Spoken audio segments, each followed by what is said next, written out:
Good afternoon, I'm Steve Hensley. First at 4, the monumental task of removing flood debris is well underway. The Kentucky Transportation Cabinet is helping out homeowners who are cleaning up after the recent flooding. The cabinet contracted Ashbrit to pick up roadside debris. Crews are working along Highway 476 in Perry County and Highway 15 in Breathitt County today. We talked to one homeowner affected by the flooding in the Rowdy area of Perry County who says his memories now lay in a pile waiting to be picked up. Lots of things that that meant a lot to our family, and we just had to get rid of. It's just destroyed, and so everything besides the actual house itself. The Kentucky Transportation Cabinet spokesperson says cleaning up debris will be a slow process. They also say normal household trash, recyclables, and bagged debris will not be picked up. As many folks in eastern Kentucky face trauma following the flood, mental health professionals are reminding everyone to think about children's mental health as well. As kids continue to deal with the aftermath of the flood and in some cases return to school, mental health professionals say it's important for parents and caregivers to monitor their children's behavior and performance. Catching these changes early on can prevent stress or trauma from getting worse and may even save their life. If you're seeing more talking back, more door slamming, more just engaging in kind of reckless behavior at home or outside of the home, to kind of stop and think if maybe anxiety or depression could be driving that. Psychologist Dr. Alyssa Briggs says although it can be an adjustment for some students, school can provide a sense of routine and normalcy to kids who've experienced trauma, so returning to school can actually be a positive thing in some cases.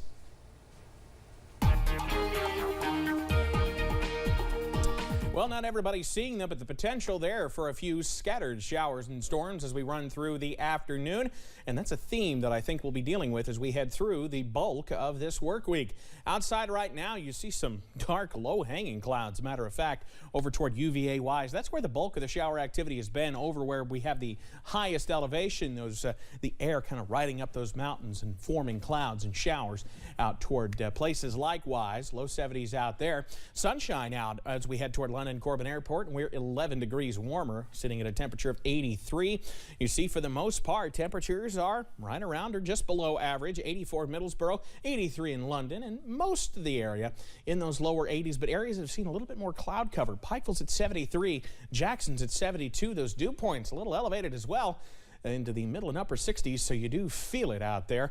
Most of the shower activity has been in our highest elevations and been moving along pretty steadily, but we'll be keeping an eye on it as we head through the evening. The latest on how long these showers look to last and if any of them could contain some heavy rain coming up in just a bit. Steve? Right, Evan, thank you.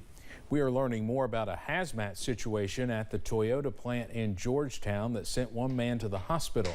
The building where it happened is still closed. Workers were forced to leave the Paint 2 building this morning after a chemical mix-up created a gas cloud. One person was taken to the hospital. It took crews about 4 hours to get the situation under control. We've been told the air quality is now safe in the portion of the plant that was shut down. Scott County Emergency Management Director Michael Hennigan says a truck carrying phosphorus hooked up to the wrong tank, which held liquid nitrous oxide. The resulting chemical reaction produced nitric acid, causing Toyota to evacuate about 200 employees. Police say a man was walking outside on the crosswalk on North Broadway when a car hit him around 6 this morning. He has life-threatening injuries. Well, the search of former President Donald Trump's Florida home has triggered a wave of anger, which law enforcement officials say could turn violent. The FBI and the Department of Homeland Security are warning law enforcement agencies to be on the lookout for violent attacks in the wake of the Bureau's search of former President Trump's Mar-a-Lago home.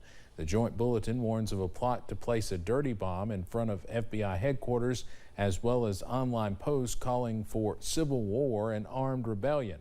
Republican Congressman Brian Fitzpatrick, a former FBI agent, told Face the Nation's Margaret Brennan that threats of violence hit close to home. Everybody needs to respect our law enforcement, whether they be local, state, or federal. I myself have been notified by the Bureau that My life was put in danger recently by some of these same people. The warning came after an armed man was killed last week after he tried to breach the FBI office in Cincinnati. FBI agents seized 11 sets of classified documents from the former president's home, some of which were labeled top secret. But Trump lawyers certified in June that all classified material had been returned from the estate. There's new concern about security on Capitol Hill after a Delaware man crashed his car into a barricade and then opened fire early Sunday morning before killing himself. No one else was hurt. CBS's Scott McFarland has the latest from near the scene of the crash. This incident caused a lot of alarm here on Capitol Hill, which has been increasingly vigilant about security since January 6, 2021. At this intersection before dawn yesterday, police say 29-year-old Richard York of Delaware crashed his car into a barricade. The car caught fire, and they say York pulled out a gun and started pulling the trigger. The burned out remnants of his car were the final scene here yesterday, the final images from this scene yesterday. The police say the initial gunfire didn't hit or hurt anyone, but the police chief says when his officers approached York, York then shot and killed himself. Police say at this point it doesn't appear York was targeting members of Congress who aren't here right now. They're home for the August recess. But this nevertheless happened at a particularly tense moment for the Capitol, for the police, for the community, because it was just last April. A man crashed his car into a barricade and killed a veteran Capitol Police officer. What's more, police records reviewed by CBS News show the number of investigations into threats against members of Congress has increased by hundreds since January 6, 2021.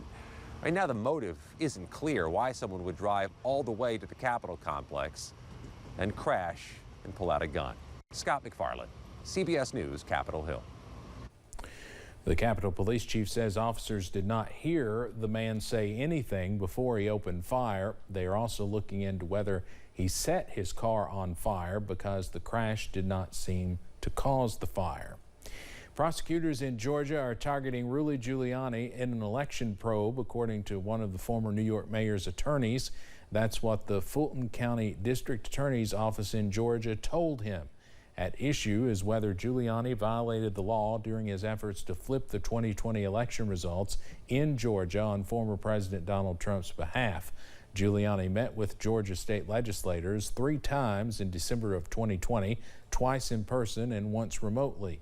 In those meetings, he accused Atlanta election workers of smuggling fraudulent Biden ballots in suitcases.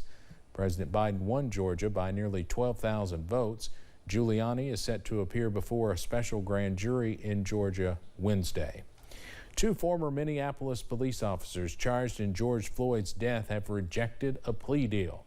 Former officers J. Alexander Kueng and To Tao are charged with aiding and abetting second-degree unintentional murder and aiding and abetting second-degree manslaughter.